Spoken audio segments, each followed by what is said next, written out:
ये कलंकी जमाना, राजनीति इनको नहीं मिल पाई तो लूटनीति, कूटनीति, फूटनीति जो करता हो उनके समक्ष में रहकर के कोई महापुरुष अपने को कलंक लगाएगा? नहीं लगाएगा। तब उन्होंने कहा कि झूठी सांची अफवाहों पर तुम विश्वास न करना और मौत मेरी मुट्ठी में रहती नामुमकिन है मरना। गुरु जी की बाणी याद करो कि दुनिया की कोई बम बारूद, कोई गोली ऐसी नहीं बनी जो मुझे मार सके। महात्मा गांधी नहीं चूक गए, मैं चूकने वाला नहीं हूं। जब यह बात कही है, जय गुरुदेव भेष में स्वामी जी ने कही हो, चाहे नेताजी सुभाष चंद्र बोस ने कही हो, वो एक दूसरे के पूरक थे। वो कहते थे जय गुरुदेव नाम प्रभु का, तब वो कहते थे प्रभु का नाम पावन जय गुरुदेव। दोनों एक दूसरे का प्रचारक थे। तो अब इसमें किसने ये बात कही थी कि मुझे दुनिया की कोई बम बारूद, कोई गोली मार नहीं सकती? महात्मा गांधी नहीं जो चूक गए, मैं चूकने वाला नहीं हूं।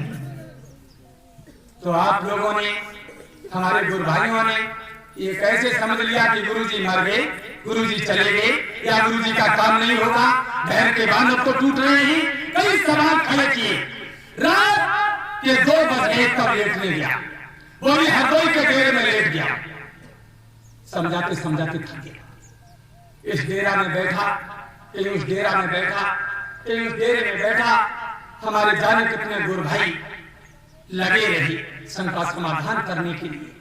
कहीं हमारे बीके भाई साहब जो इसमें पत्रकार मीडिया का काम कर रहे हैं, जो स्टैंड खड़ा किए हैं, ये भी लगे रहे और टूटा फूटा मैं भी लगा रहा। सब लोगों को समझाया कि शंका मत करो, क्योंकि घर के स्वामी जी ने कहा है कि दुनिया की कोई बम बारूद गोली मुझे मार नहीं सकती, कोई हाइड्रोजन बम, कोई परिणाम बम मुझे मार नहीं सकता। महात्मा गांधी नहीं जो चूक गए, मैं चूकने वाला नहीं हूं। तो वाणी पर ध्यान दीजिए। उन्होंने कहा कि भविष्य में ऐसी जगह चला जाऊंगा, चाहकर भी तुम लोग मुझे देख नहीं पाओगे। फिर उन्होंने कहा कि मेरे खेल को देखकर बच्चों भ्रमित मत होना। तो इसके मतलब वो खेल खेल रहे और खेल को देख करके सब सत्संगी भ्रमित नहीं। तो इस बाणी पर भी तो ध्यान दो कि झूठी सांची अफवाहों पर तुम विश्वास न करना और मौत मेरी मुट्ठी में रहती नामुमकिन है मरना। होता होगा युद्ध तीसरा, आकर वही मिलूंगा। अब तो शंका समाधान हो गई होगी कि आप लोग चाहे कि नेताजी नहीं मिल रहे, गुरुजी नहीं मिल रहे, कैसे मिलेंगे, कब मिलेंगे, कहां मिलेंगे? तो इसी बाणी में तो अर्थ निकल रहा है कि होता होगा युद्ध तीसरा, आकर वही मिलूंगा और अटल प्रतिज्ञा है मेरी, मैं अंतिम युद्ध लड़ूंगा। अंतिम युद्ध, द्वितीय विश्व युद्ध नेताजी लड़े थे, तब तो द्वितीय विश्व युद्ध का अपराधी घोषित किया गया। तो तृतीय विश्व युद्ध आ रहा है, यह कौन लड़ेगा? तभी नेताजी ने कहा कि होता होगा युद्ध तीसरा, आकर वही मिलूंगा और अटल प्रतिज्ञा है मेरी, मैं अंतिम युद्ध लड़ूंगा। तो अब कोई मत घबराई। अब तो धर्म धर्म का छांट भी करके देख लिया, राजनीति के मैदान में भी उतार दिया लोगों को कि यह झोपड़ी में रहने वाले गरीबों, किसानों, मजदूरों, मैं जानता हूं कि तुम लड़ने के काबिल नहीं हो, तुम रण क्षेत्र में जाने के योग्य नहीं हो, तुम राजनीति भी नहीं जानते हो, तुम्हारे पास धन भी नहीं है, तो तुम कैसे जाओगे? लेकिन उस महान आत्मा ने पैसा भी नहीं और कोई हमारी हालत और स्थिति भी नहीं थी लड़ने की, तो भी विधानसभा 2022 उत्तर प्रदेश के चुनाव में पहुंचा दिया। जाने कितने लोग चुनाव मैदान में उतर गए जिनके पास कुछ नहीं था। किसी ने 2 गाड़ियां चलाई तो किसी ने 4 गाड़ियां चलाई, किसी ने पर्चे बांटे तो किसी ने साइकिलों से बांटे, किसी ने मोटरसाइकिल से बांटे। ये क्या हिम्मत थी किसी की? लेकिन उस महान आत्मा ने परिवर्तन करने के लिए पता नहीं एक तीर पर क्या क्या निशाने लगा रहा है। एक तीर पर स्वामी जी ने कहा था कि बच्चों और बच्चियों, महापुरुष एक तीर पर कई निशाने लगाते हैं। एक तीर पर वो कई निशाने लगाते हैं। इसलिए तुम शंका मत करना। स्वामी जी ने कहा है कि शंका मत करना, शंका में तुम्हारा बहुत बड़ा खेल बिगड़ जाएगा। जो बना बनाया खेल है, यहां तक पहुंच गए हो तो ये तुम्हारा बना बनाया खेल बिगड़ जाएगा, इसलिए शंका मत करना। बिल्कुल लेस मात्र को भी शंका मत करना। जब जब गुरुओं ने परीक्षा ली तो परीक्षा देने वाले को सदैव झूठ ही मालूम पड़ा। अरे भाई झूठ तो मालूम ही पड़ा, बांधे है चपटा और कह रहे फोड़ा है कोई मेहमान चूस ले, तो गुरु जी झूठ नहीं बोले। अरे फोड़ा बता करके और चपटा बना लिया, उसमें चपटा बना है, कह रहे फोड़ा है और कहा कि इसका ममात कोई चूस ले तो मेरा दर्द ठीक हो जाए। लेकिन कोई भी दर्द को शांत करने वाला नहीं। तब एक शिष्य ने केवल उसको चूसा तो वो बड़ा मीठा लगा। गुरुजी से कहा कि फोड़ा है, इसमें तो ममाद नहीं है, इसमें तो बड़ा रस निकल रहा है। तो गुरुजी कहने लगे चूस ले। गुरुजी तो जानते थे चपटा बना है और सब पीछे खिसक के एक चेला ने चूस लिया उसे। तो बताओ फोड़ा नहीं था, वो टपका था या अमिया का चपटा था, आम का। तो गुरुजी झूठ नहीं बोले। कल शाम को बहस हो रही थी कि झूठ की भी हद होती है, इतना झूठ नहीं बोलना चाहिए। और बताओ विश्वामित्र झूठ ना बोले। अरे हम तो साधारण अबोध बालक हो, लेकिन कहां सत्यवादी राजा हरिश्चंद्र जिसकी धर्म ध्वजा अटारी पर फहरा रही थी, उसे विश्वामित्र ने ला करके झूठ बोला और झूठ ना बोले। तुम लोग बताओ झूठ ना बोले। विश्वामित्र ने जा कही कि मेरी एक लड़की है, तब हम ब्याह करे ताकि तुमसे दान मांग आए। हरिश्चंद्र से कहा। विश्वामित्र मुनि ने जब परीक्षा किया हरिश्चंद्र का तो कितना बड़ा झूठ बोला कि मेरी एक कन्या है, उसकी शादी के लिए मैं तुमसे दान मांगने आया हूं, कन्याधन कुछ दे दो, संकल्प दो। और कोई सुअर बन गया, कोई महात्मा बन गया। तो कितना बड़ा हरिश्चंद्र के साथ परीक्षा किया, कितना बड़ा खेल खेला, इतना बड़ा खेल खेला। और उस समय राजा हरिश्चंद्र कहते नहीं तुम तो झूठा हो, तुम्हें सुअर, तुम्हें महात्मा और तुम्हारी कोई लड़की ना, तुम दान मांग रहे। तो हरिश्चंद्र फेल हो जाते। इसलिए हरिश्चंद्र ने महात्मा की बात पर कोई शंका नहीं की और जो महात्मा कहते रहे वो आराम से करते रहे। संकल्प पढ़ाई कर रहा है, संकल्प भी कर दिया। इसके बाद में दक्षिणा मांगा, दक्षिणा भी देने को तैयार हो गए। राजधानी की नौबत आ गई, राजधानी भी सुनकर दे दूंगा मैं। इसके बाद का मेरा 60 बार सोना दो, तो बिकने को भी तैयार हो गए। तो एक महात्मा ने जब परीक्षण किया सत्यवादी हरिश्चंद्र का, तो दर दर भटका दिया और यहां तक कि शमशान घाट पर पहुंचा दिया। तब ये हरिश्चंद्र को कोई शंका नहीं हुई और आज हम तुम लोग इतने हल्के पानी में तैर जाते हैं,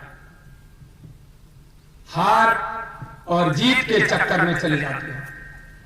अरे भाई महापुरुष तो तुमको परिवर्तन के लिए तैयार कर रहे हैं।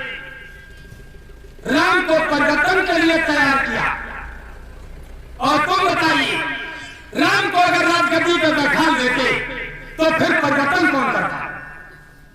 अगर राजगद्दी पर राम को विश्वामित्र और वशिष्ठ बैठा देते दादा तो फिर परिवर्तन कौन करता? राजा ने तो ऐलान कर दिया था कि कल राजतिलक होगा और राजतिलक का ऐलान जब हो गया तो राम को फिर वनवास क्यों जाना पड़ा? इसका मतलब साफ है कि महापुरुष तपा तपा करके अपने बच्चे को पकाते हैं और पकाने के बाद अगर वो राजगद्दी पर बैठा देंगे तो तपा तपाया बच्चा उनका नरक में चला जाएगा। इसलिए महापुरुष कभी तुमको परिवर्तन के लिए लाए हैं, वो नरक में तुम्हें नहीं ले जा सकते और तुम कह रहे हो कि जीत हुई जाती तो तब का राज्य और राज्य का नरका, तो नरक के काम करते। तो महात्मा लोग कहते कि ये महात्मा कैसे थे, अपने चेला को राजगद्दी पर बैठाओ और पाप करवाओ और नरक में ढकेल दो। तो इसलिए कहते हैं कि तब का राज्य और राज्य का नरका, महान आत्मा जो तैयार की जाती है परिवर्तन के लिए, उसे कभी राजगद्दी पर नहीं बैठाया जाता, वनवास भेजा जाता है कि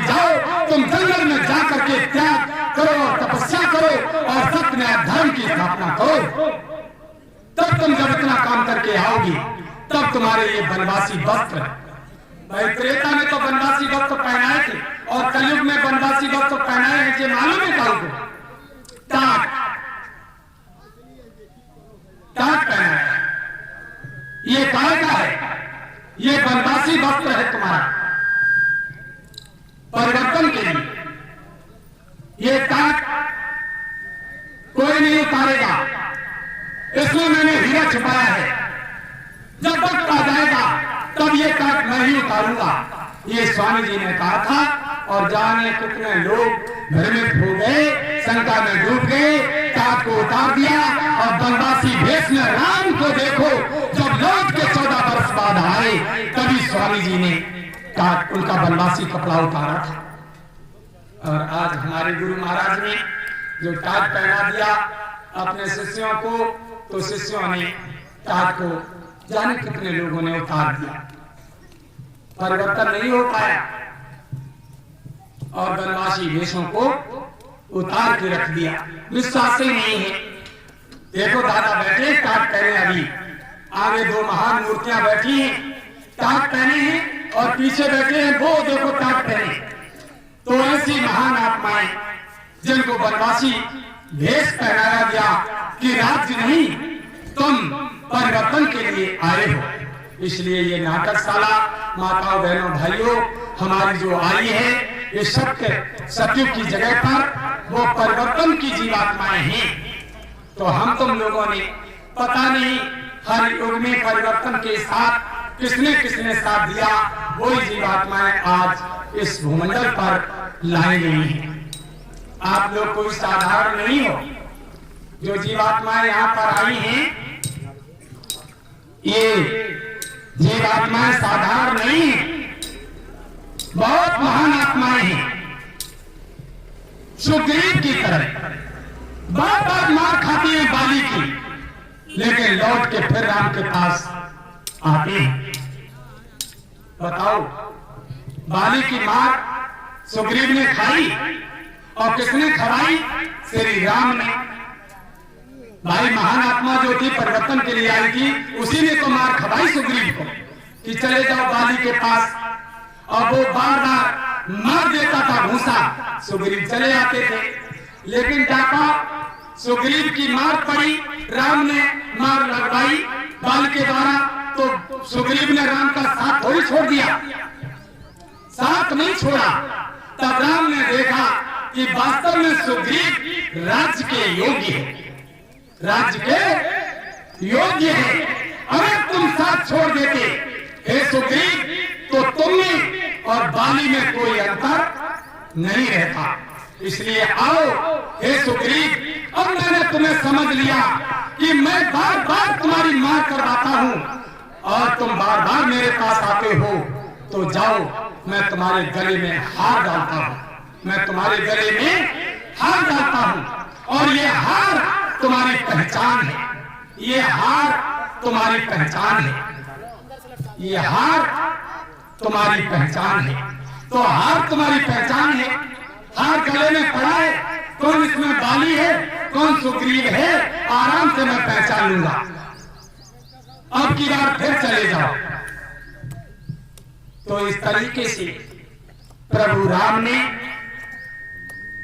कई बार सुग्रीव को भेजा, मार खाया बेचारा, परेशान हुआ और फिर राम के पास आया और राम धीरे से सहारा देते हैं और सुग्रीव की सारी चोट बिथा निकल जाती है।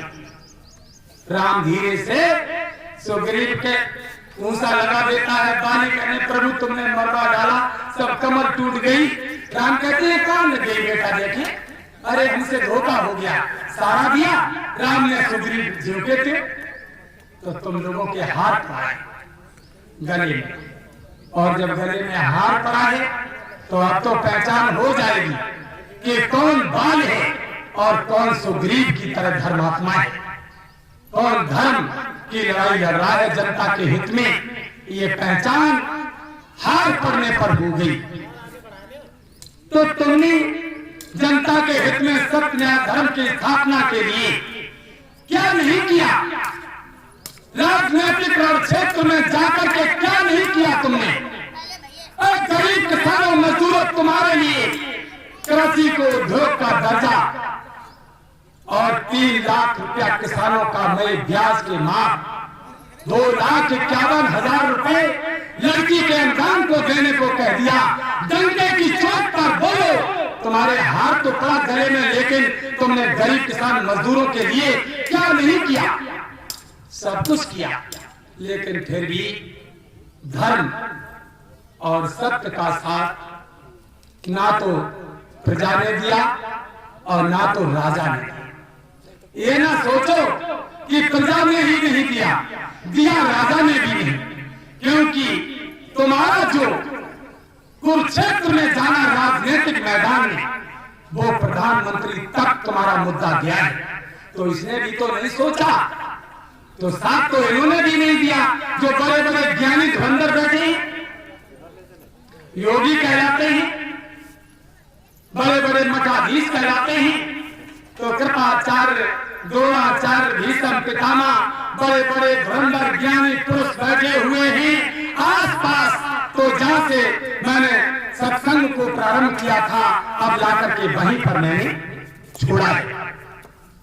बताओ लोगों, यहीं पर तो बात आ गई जो स्टार्ट हुई थी कि बड़े बड़े धुरंधर चारों तरफ, नेता, मंत्री, अधिकारी, राजा, प्रजा, सबके बीच में तुमने क्या नहीं किया? तुमने तो देशभक्ति में, राष्ट्र के हित में, जनता की खुशहाली के लिए ही तो माना था, अपने लिए तो नहीं माना था। कृषि को उद्योग का दर्जा क्या तुम्हारे लिए रिजर्व था?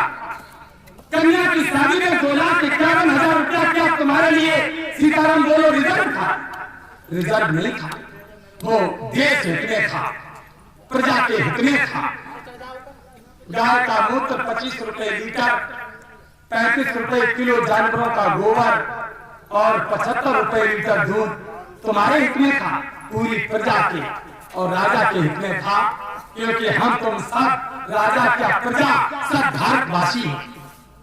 अगर भारतवासियों के लिए तुमने कुरुक्षेत्र के मैदान में राजनीति में उतर करके ये अपने मुद्दों को पहुंचाया, तो तुमने क्या नहीं किया? सब कुछ किया। तुमने तो पुराने से पुराना बिजली बिल भी माफ करने का मुद्दा उठा दिया। तुमने तो 3 लाख रुपया नए ब्याज के माफ करने का पैगाम लोगों तक ही नहीं बल्कि केंद्र सरकार तक पहुंचा दिया, आसन को हिला दिया। क्या नहीं? लेकिन राजतंत्र जब होता था तो राजा के ऊपर कष्ट आता था। आज ये प्रजातंत्र है। प्रजातंत्र में बैठे हुए लोगों, प्रजातंत्र जब होता है तो प्रजा जो कमी करती है उसका भोग प्रजा को ही भोगना पड़ता है। अब जिसने भी गद्दारी दी हो, जिसने भी, तुमने तो इनके हित के लिए लड़ाई लड़ी, लेकिन तुम्हारा साथ ना प्रजा ने दिया और ना राजा ने दिया। तो नेता, मंत्री और अधिकारी और प्राण बचाना होगा भाई। भाई बताओ, उत्तर इसी में निकला। और धर्म का छाप तो योगी राज कृष्ण ने भी किया था, तब महाभारत बाद में किया, और नहीं तो जाने कितनी निर्दोष जीवात्मा खत्म हो जाती। निर्दोष जीवात्मा जाने कितनी खत्म हो जाती अगर योगी राज कृष्ण द्वापर में धर्म और अधर्म का छांट ना करते। तो जाने तो योगी राज जी ने भाई कह दिया था पहले ही कि 1 इंच पाप का घड़ा खाली रह गया है। कहा था कि नहीं? बोलो। जब योगी राज भैया जी ने कहा कि गुरु भाई बहनों 1 इंच घड़ा मात्र पाप का खाली रह गया है, और ये भी कहा था कि जो तुम्हारे मुद्दे सरकार और प्रजा के बीच में जाएंगे तो एक आग लग जाएगी। आग तो लगेगी, क्योंकि तुम्हारे जो मुद्दे आज देश हित में पब्लिक के बीच में गए हैं, जहां नहीं गए हैं तो वहां अपनी वेबसाइट, व्हाट्सएप, गूगल, फेसबुक के द्वारा लोग समझ रहे हैं कि वास्तव में कोई राजनीतिक पार्टी जब अपने मुद्दे प्रसारित करती है तो चाहे वो बीजेपी हो और चाहे वो सपा हो चाहे बसपा हो, चाहे भारतीय स्वास्थ्य सेना, इन मुद्दों को लोग बड़ा करते हैं कि वास्तव में कौन सी पार्टी ने कौन सा मुद्दा प्रसारित किया था। मेहंदी रंग लाती है सूख जाने की बात, और दोस्ती याद आती है टूट जाने की बात। दोस्ती याद आती है टूट जाने के बाद, और मेहंदी रंग लाती है सूख जाने की बात। और सूखे ना कर मेहंदी तो फिर वो रंग नहीं लाएगी। इसलिए लोगों, मेरे धर्म प्रेमी गुरु भाई बहनों, हमारी तुम्हारी हार का रंग तो तब आएगा जब तुम्हारे मुद्दों की कोई भी राजनीतिक दल की पार्टी टक्कर ही नहीं ले पाई। तब आगे क्या होगा लिखा तो है, और मंच से भी बताया गया कि राजनीति में भारी उठा पटक होगा। समय का पहिया तीव्र गति से घुमा रहा हूं। बच्चों, ये लोकतंत्र है, विजय का खेल अभी बाकी है। फिर लिखा कि नेता मंत्रियों की बुद्धि खराब हो जाएगी। अगर तुम लोगों ने साथ ना दिया तो भूत